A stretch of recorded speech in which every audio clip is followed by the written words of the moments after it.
চিকিৎসা পুনর্বাসনের দাবিতে ঢাকার আগারগাঁয়ে সড়ক অবরোধ করে বিক্ষোভ করেছেন জুলাই গণঅভ্যুত্থানে আহতরা। ফলে গাবতলী থেকে শ্যামলীমুখী সড়কে যান চলাচল বন্ধ হয়ে যায়। এতে চরম দুর্ভোগে পোহাতে হয় সাধারণ মানুষকে। আশপাশের এলাকায় দেখা দেয় তীব্র যানজট। বিস্তারিত এস.এম. ফয়েজের রিপোর্টে। জুলাই আগস্টে ছাত্র জনতার আন্দোলনে আহতদের সুচিকিৎসা, ক্ষতিপূরণ ও রাষ্ট্রীয় স্বীকৃতির দাবিতে রাজধানীর আগারগাঁয়ে দ্বিতীয় দিনের মতো সড়ক অবরোধ করে আহত শিক্ষার্থীরা। জুলাই শহীদ স্মৃতি ফাউন্ডেশন থেকে সহায়তা পাওয়ার প্রক্রিয়ার ধীরগতি নিয়েও অভিযোগ তাদের।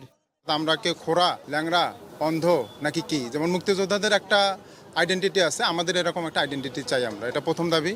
দ্বিতীয় দাবি হলো আমরা কোনো সরকার, পরবর্তী কোনো সরকার এসে আমাদেরকে যেন কোনো আইনি জটিলতা না ফেলতে পারে, এজন্য ইন্ডিমিটি বিল যেটাকে বলা হয় দায় মুক্তি বিল, এটা আমরা চাই, এটা আমাদেরকে দেওয়া হোক। তৃতীয়ত আমরা পুনর্বাসন চাই। আমাদের যে দীর্ঘমেয়াদী পুনর্বাসন দরকার, যাদের চোখ হারায় ফেলছে, যাদের হয়তো প্যারালাইজড হয়ে গেছে, আমাদের এক পা নষ্ট, মানে প্রায় আমরা অকেজো, তো আমাদের জন্য একটা পুনর্বাসন দরকার, যেটা দীর্ঘমেয়াদী পুনর্বাসন, এটা আমরা চাই। চতুর্থ যে দাবিটা সেটা হলো যে আমরা যাদের দ্বারা আহত হয়েছি সেই পতিত স্বৈরাচার সরকারের দোসরদের বিচার চাই আমরা। আমাদের শুধু আশ্বাস দিয়ে গেছে, বাস্তবায়ন কিছুই হয়নি।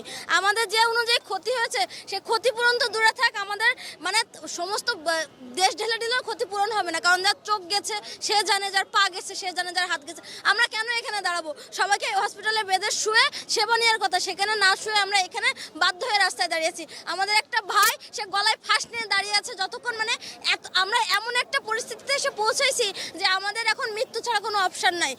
আন্দোলনে আহতরা বলছেন, গণ অভ্যুত্থানের 7 মাস পরও সুচিকিৎসা পাচ্ছেন না তারা, উল্টো পদে পদে ভোগান্তি পোয়াতে হচ্ছে।